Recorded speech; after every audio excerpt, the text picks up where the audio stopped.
Hello everybody, I wanted to do a short video to introduce you to the concept of rhetorical analysis and rhetoric.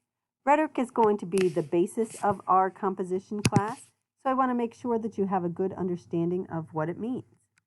So, what is rhetoric? A quick Google search will bring us this definition: the art of effective or persuasive speaking or writing. So, what does that mean for us? All right, is our writing going to be all persuasive? Well, let me tell you, with the composition class, the name of our textbook used to be Everything's an Argument. And so in that book, they made the argument that everything from the t-shirt you're wearing right now to the words you put down on paper to a commercial on TV or a billboard, anything could be making an argument, trying to persuade somebody of something. Even if maybe you did it unconsciously, right? You put that t-shirt on this morning not thinking that maybe you were making an argument about what kind of person you are, or maybe what team you root for or something. So if we go with that concept that everything is an argument, then anything we write is an argument, anything that we do is rhetoric. So let's just think of rhetoric as simple, effective communication. All right, being able to communicate with others in the best way possible. How do we do that? All right, we use the rhetorical triangle. Okay, and this talks about the different aspects of rhetoric, things to consider: the context, author's purpose, intended audience, and how the argument is presented.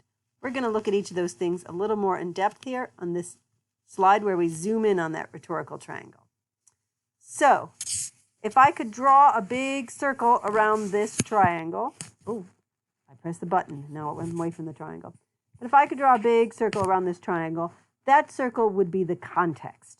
All right, everything that's presented takes place in some kind of context.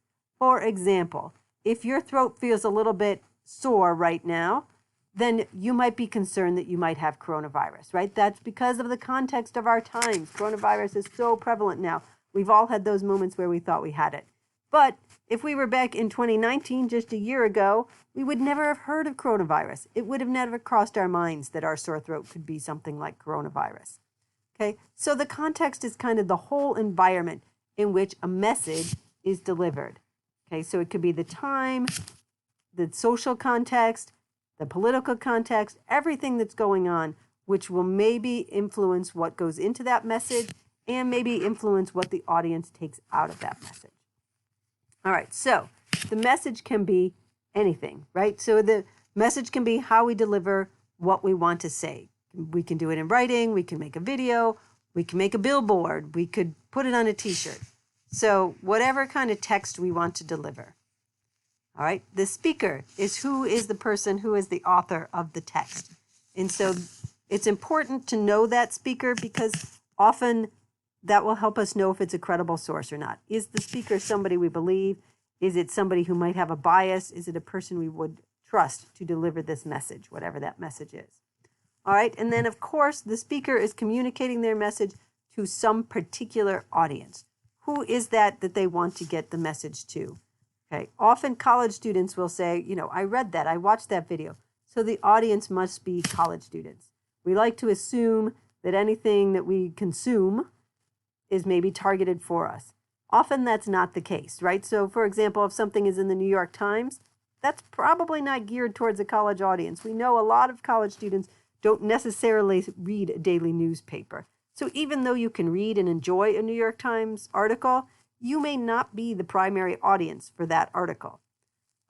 So getting an idea of who the speaker is trying to communicate with is very important, and also it helps if you are the speaker yourself, if you are the writer, it helps guide what you're going to say to have a good understanding of your audience. Okay, then let's go, before I go inside the triangle, let's talk a little bit about purpose. Okay, purpose is why is the author writing what they're writing. Often we think about the purpose of writing being one of three things: either to persuade, to inform, or to entertain. All right, often like a novel, magazine articles, that might be something that you would think of as being entertaining. But also remember that like a newspaper article, which would mainly be written to inform, also could be entertaining because you're trying to reach your audience in. So sometimes something might not just have one simple purpose, or their main purpose is to inform, but because they want you to actually read it, They need to make sure that it's entertaining enough for you to want to read all the way through it. The last purpose is to persuade. Again, students often get confused between to inform and to persuade. If I'm trying to persuade you of something, then yes, I might have to give you a lot of information. I might give you some evidence about both sides of the issue to try to show that my side is the best side. So those are the different purposes for writing: to inform, to persuade, to entertain. Now let's go inside the purple circle. We have, maybe you're familiar with ethos, pathos, logos, and I'm going to give you a different source at the end of this video to go more in depth with those. But just real quickly, okay, logos is the logic of your argument. So it's both making a logical argument, so saying things that are true, that make sense. You may have heard of the logical fallacies, where our argument doesn't necessarily make sense. Okay, so logos is having an argument that follows, that makes sense, as well as often students think of it as presenting evidence like facts and figures and things like that as being logos. Ethos, nestled here next to the speaker, is because ethos refers to the credibility of the speaker. Is this somebody that you can believe? A person builds their ethos both through being educated on an issue, but also in the way that they communicate with you, right? There are some people you're just going to trust because of their tone, the way that they talk to you, and maybe others that you don't. So it's developing that rapport with your audience is ethos. Okay, pathos is the one students find probably the easiest concept. That's appealing to the audience with emotion. So those are the commercials where they have little puppies, the one that wants you to donate money to animal rescues, where they show all the sad puppies. Okay, that is pathos, appealing to your emotional side. Last thing to think about when looking at writing, is the tone and style in which the writer is writing. So what emotion, what feeling are they trying to get across? They usually do that with this tone and style. You can tell if they're being argumentative, if they're trying to be humorous. So tone and style is something else you can look at in an author's writing to see if that's the appropriate tone to communicate whatever message they want to communicate to the audience. All right, moving on. So a rhetorical analysis, right? So rhetoric is effective communication. When we do an analysis of that, we want to see how effective a person communication is, okay? So you'll see this quote. This is actually from our Everything's an Argument textbook. It says, you perform a rhetorical analysis by analyzing how well the components of an argument work together to persuade or move an audience. Okay, so you want to think about what was the author's purpose, what did they want to do, and who were they directing their message to, and so was that message effective, and the way that they created that message, was it effective for that audience? Your goal is to look at how a writer communicates their message, not what the message is, right? So you need to understand what it is they're trying to do, what their main point is, but then you're looking at, okay, how did they do that? If I want to convince college students to stay 6 feet apart, what is the best way to communicate that message to them? Could I put it on a billboard? Is that going to be the best way? Is it going to say, you better stay 6 feet apart or else we're going to suspend you from college? Okay, so you want to look at, there's that message. Is this the best way? Is it best that they put it on a billboard for the student to see all the time? Is it best that they presented it with a threat? Okay, so looking at what the message is and how it's communicated with in order to see if it's effective.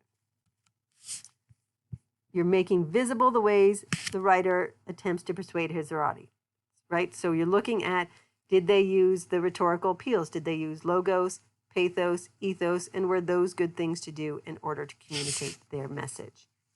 Okay, you're looking at what the author is doing, how the argument is constructed, more than you're looking at what the author is actually saying. So this may be very different for you, and that's why I wanted to talk about it now. So you can think of this way when you're reading the piece of writing. Maybe you read it one through the how to be successful in college piece. Maybe you read it one time through to make sure you're understanding the message, and then you read a second time through to think about how are they constructing this argument? What type of sources are they using? Are they using rhetorical appeals? How are they constructing that argument? Okay, so that is the end of our quick introduction to rhetoric. I told you that I was also going to show you one more thing. I also have a PowerPoint that I'm going to be putting up on our website that talks more in depth about ethos, pathos, and logos and what they are. All right, it talks about these things in terms of your argument intelligence, right? We are all convinced by different things. Some people, they need to have that logical thing. They need to see the facts. They need to see the figures. Some people are more convinced by having expert opinions. And some people need, it's just an emotional decision. And so there's a quiz here that talks about which one maybe is most appealing to you. So there's about 10 questions there, and then some examples of ethos, pathos, and logos if you need some more reminders about ethos, pathos, and logos. All right, so that's our quick introduction to rhetoric. Thanks for listening, and good luck.